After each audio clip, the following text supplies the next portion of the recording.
বন্ধুরা, তোমাদের প্রত্যেককে আবারও স্বাগত জানাই তোমাদের প্রিয় চ্যানেল এনজয় লার্নিং চ্যানেলে। তো দেখো, হাতে বেশি টাইম নেই, তাই আমি বেশি না কথা বলে ভিডিওটা তাড়াতাড়ি শুরু করবো। এবং আমি যেটা সবসময় বলি যে চ্যানেলে যদি তুমি নতুন হয়ে থাকো তো চ্যানেলটা সাবস্ক্রাইব করে পাশে থেকো। ওকে, তো চলো ভিডিওগুলো দেখে না যাক কী কী প্রশ্ন এখানে দেওয়া হয়েছে। কিন্তু আমি এখানে বলছি খুব ভালো করে রেডি করবে এবং প্রত্যেকটা প্রশ্ন খুবই গুরুত্বপূর্ণ, ঠিক আছে? আমি শর্ট কোশ্চেন আজ পুরো টোটাল প্যাকেজটা দিয়েছি প্রত্যেকটা অধ্যায় ধরে ধরে।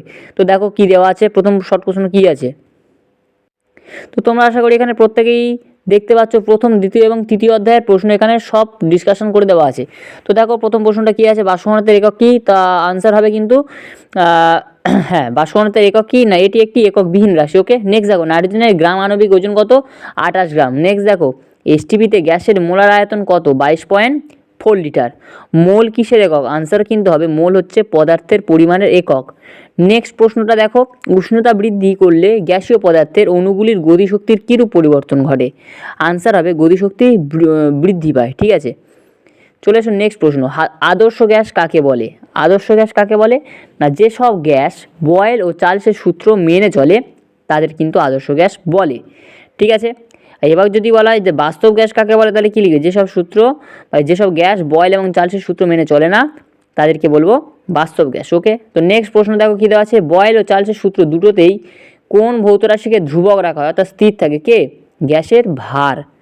নেক্সট দেখো, পরম শূন্য উষ্ণতার আদর্শ গ্যাসের চাপ কত, আনসার কিন্তু হবে 0। নেক্সট দেখো, স্থির আয়তনের নির্দিষ্ট ভরের গ্যাসের সঙ্গে চাপের পরম উষ্ণতার কী সম্পর্ক, আনসার হচ্ছে স্থির আয়তনের নির্দিষ্ট ভরের গ্যাসের চাপ ও সেটির পরম উষ্ণতার সঙ্গে সমানুপাতিক।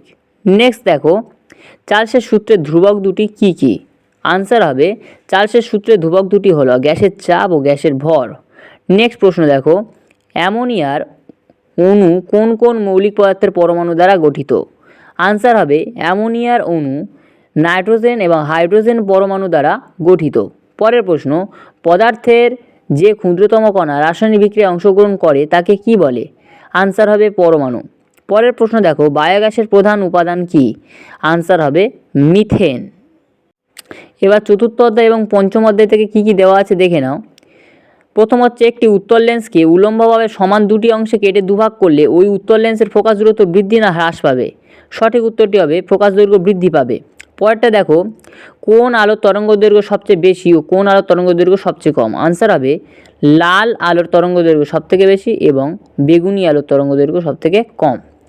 পরেরটা, আলোকের বিচ্ছুরণের একটি প্রাকৃতিক দৃষ্টান্ত দাও, আনসার হবে রামধনু। পরেরটা দেখো, রেটিনার মূল কাজ কি, রেটিনার মূল কাজ হচ্ছে বস্তুর প্রতিবিম্ব গঠন করা।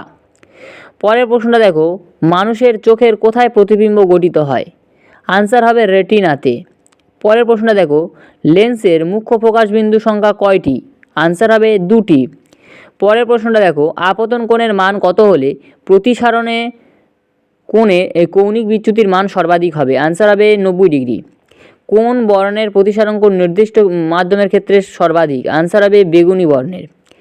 মোটর গাড়ির ভিউ ফাউন্ডারে কোন ধরনের দর্পণ ব্যবহৃত হয়, আনসার হবে উত্তল দর্পণ। মোটর গাড়ির হেডলাইটে কোন দর্পণ ব্যবহৃত করা হয়, আনসার হবে অধিবৃত্তীয় দর্পণ। দন্ত চিকিৎসায় কোন ধরনের দর্পণ ব্যবহার করা হয়, সঠিক উত্তরটি হবে অবতল দর্পণ। পরের প্রশ্নটা দেখো, কঠিন পদার্থের মধ্যে দিয়ে কোন পদ্ধতিতে তাপ সঞ্চালন ঘটে, আনসার হবে কঠিন পদার্থের মধ্যে দিয়ে পরিবহন পদ্ধতিতে তাপ সঞ্চালন করা হয়। তো দেখো, আজকের এই ছিল আমার ভিডিওটা। ভালো লেগে থাকলে একটু লাইক করবে এবং ভিডিওগুলো প্রত্যেকটা খুব সুন্দর করে দেখো এবং চ্যানেল নতুন হয়ে থাকলে সাবস্ক্রাইব করে থাকো। তো চলো আসছি পরবর্তী ভিডিও নিয়ে। Thank you. ততক্ষণ সবাই সুস্থ থাকবে, ভালো থাকবে।